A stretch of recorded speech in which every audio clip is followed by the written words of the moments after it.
Hello guys, welcome back to Scholars Odyssey. आज की इस वीडियो में हम एक famous work a house for Mr Biswas को डिस्कस करेंगे, जिसे वीएस नायपॉल ने लिखा था। ये नोवेल 1961 में पब्लिश हुई थी और कैरेबियन लिटरेचर का एक इम्पोर्टेंट वर्क माना जाता है और लार्जली ऑटोबायोग्राफिकल एलिमेंट पर बेस्ड है। स्टोरी की सेटिंग मेनली ट्रिनिडेड आइलैंड पर है, जहां इंडियन इमिग्रेंट की कम्युनिटी रहती है। नोवेल का टाइम पीरियड रफली अर्ली 20th सेंचुरी से 1950s तक का है। Narrative third person point of view में है, लेकिन फोकस मोस्टली हीरो मोहन बिस्वास की लाइफ, स्ट्रगल्स और थॉट्स पर रहता है। नोवेल का सेंट्रल आइडिया है एक ऑर्डिनरी आदमी की लाइफ लॉन्ग स्ट्रगल अपनी आइडेंटिटी और अपने घर पाने के लिए। मिस्टर बिस्वास के लिए हाउस सिर्फ एक बिल्डिंग नहीं, बल्कि इंडिपेंडेंस, डिग्निटी और सेल्फ रिस्पेक्ट का सिंबल है। स्टोरी शुरू होती है मोहन बिस्वास के बर्थ से। उसका जन्म ट्रिनिडेड के एक पुअर इंडियन फैमिली में होता है। एक एस्ट्रोलॉजर प्रेडिक्ट करता है कि ये बच्चा अनलकी होगा और पानी से इसको डेंजर होगा। इस प्रेडिक्शन की वजह से फैमिली उसे थोड़ा अलग ट्रीट करने लगती है। एक दिन मोहन बचपन में एक काफ को देखने जाता है और उसके फादर रघु उसे ढूंढने नदी में जाते हैं। एक्सीडेंटली रघु डूब जाता है। इस एक्सीडेंट के बाद फैमिली को लगता है कि मोहन की बैड लक की वजह से ही फादर की डेथ हुई।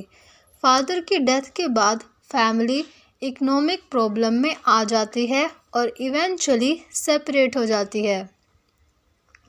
मोहन का चाइल्डहुड अनस्टेबल होता है।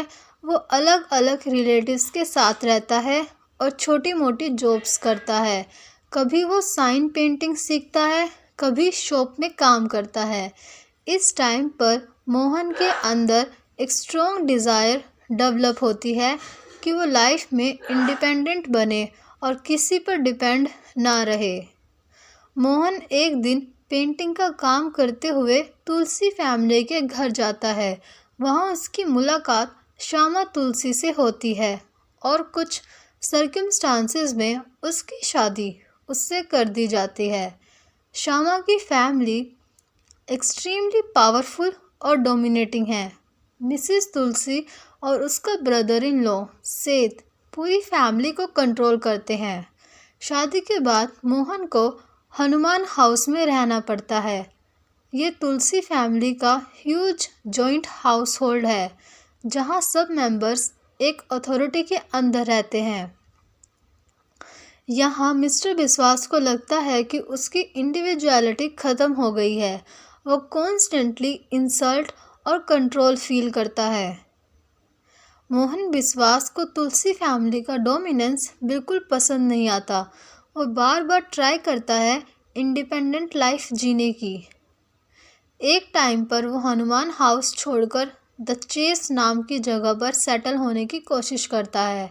वहाँ वो एक स्मॉल शॉप चलाता है और अपना हाउस बनाने की प्लानिंग करता है,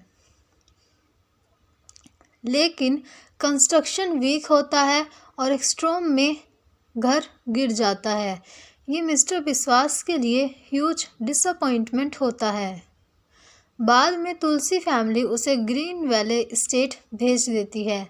यहाँ वो प्लांटेशन पर काम करता है और फिर से एक स्मॉल हाउस बनाता है, लेकिन ये घर भी स्ट्रॉन्ग नहीं होता और इवेंचुअली डिस्ट्रॉय हो जाता है।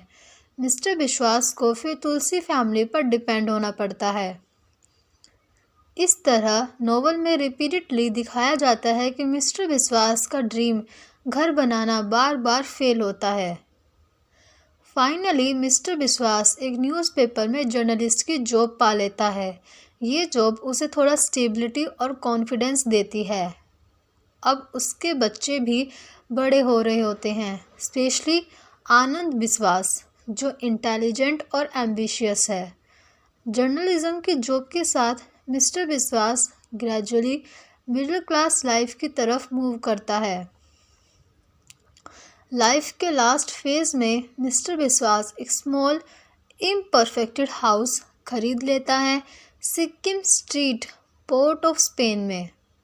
ये हाउस परफेक्ट नहीं है, स्ट्रक्चर वीक है और लोन के बर्डन के साथ आता है, लेकिन मिस्टर विश्वास के लिए ये हाउस बहुत इम्पोर्टेंट है क्योंकि फाइनली उसके पास अपनी प्रॉपर्टी और इंडिपेंडेंस है।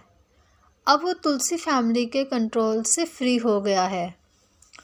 हाउस खरीदने के कुछ टाइम बाद ही मिस्टर विश्वास की हेल्थ खराब हो जाती है और वो मर जाता है, लेकिन डेथ के टाइम तक उसने अपनी फैमिली का बिगेस्ट ड्रीम अचीव कर लिया होता है, वो है उसका अपना घर।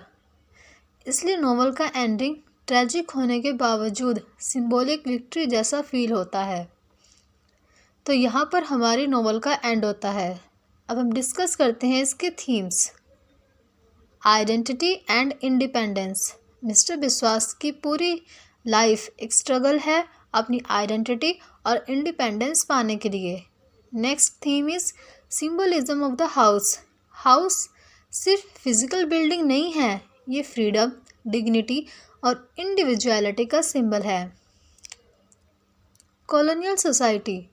नोवेल ट्रिनिडेड के कॉलोनियल सोसाइटी को डिपिक्ट करता है, जहां इंडियन इमिग्रेंट कम्युनिटी अपने प्लेस फाइंड करने के लिए स्ट्रगल कर रही है।